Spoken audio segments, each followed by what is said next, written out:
Hi, this is Chase with Retail Lease Track, and in this video I'm going to show you how to send out an email broadcast to your contact lists and actually view the broadcast's performance as well. So in the past videos we showed you how to upload your marketing material and convert your PDF into a JPEG image so you include it in the body of your email. Um, but we did leave out another option here. You can always attach a PDF if you'd like. And we also went over how to create email templates. So you'll see I have an email template in here now from a previous video. And if I select it, you'll see it populate below. But there are some other options that we need to go over. So the other options are, we went over attachment. Each attachment cannot be over 5 MB in size. And you can include multiple attachments, but the total file size limit of all of your attachments cannot be over 12 MB, which is plenty large um, for a marketing brochure. At the same time, there's other services out there where you can actually reduce the size if you need to and things like that. These options right here are always checked by default. I can't see a reason why you would uncheck them, especially they include tracking code. You definitely want to know who opened your emails. And then at the same time, send a copy to me. You might want to uncheck that if you, I don't know, create a test list for yourself. Um, Maybe you don't want to receive two of your test email broadcasts to yourself. You can uncheck it there. But at the same time, we have some other options here. Mailing list, that's going to be your contact list that you created from a search. We did that in previous videos where you'll run through a search, a standard search, for example.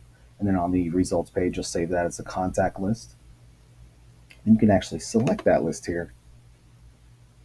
And then, so let's go ahead and select one. Let's see. I will just select this random one here. And then email template, so that's displaying the template we made in a previous video. And then identity, this is coming up as my email address because I have configured the SMTP account for in my Retail Lease Track. However, there are other options. So with an email marketing tool like Retail Lease Track, whenever you're sending emails, you want to connect it in a certain way. So, which means connecting the tool you're using and your email account. This way I did is SMTP. However, we do suggest most users use SPF. SPF is a small code on the back end of your website that, so for example, if your website is registered, the domain itself is registered at GoDaddy, you would log in and alter those SPF settings to include Retail Lease Track's email servers. And you can find that information under the My Profile tab in your settings. But if you need help with that, feel free to give us a call. So identity, this it will only have the broadcast option in the dropdown, which I'll show you what that looks like here. Broadcast. If you do not have SMTP, however, if you go the suggested SPF route, you will only see this, and your email broadcast will be sent from whatever email address is in your settings, which will be yours if you're the user, obviously. And then the last option here that we did not go over is subject line. It's simply your email subject line. You want to think about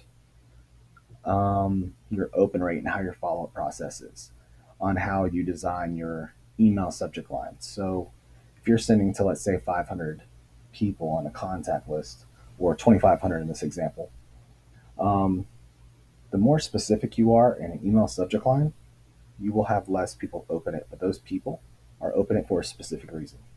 So those people that opened it are more qualified for yourself to follow up with.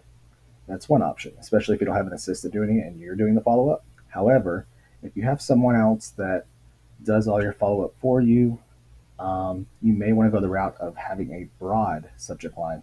So, some broad subject lines, for example, might just be like freestanding, I don't know, freestanding vacancy, retail vacancy in Georgia. Something broad. However, if you want to get really specific, you can include co-tenants, you can include the square footage. Don't include any special characters like pricing or anything like that in your subject line.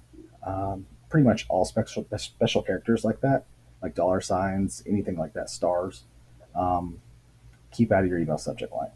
But that's how you're gonna gauge your open rate whenever you check it later in the campaign manager, and that's where you can see your performance. So once you're in the campaign manager, you'll see who opened it and follow up with them accordingly. All right, and that's pretty much it. So once you send your broadcast out, you'll just come down here. That's how you send it out, send broadcast, and then after that, you can monitor the results in the campaign manager. All right.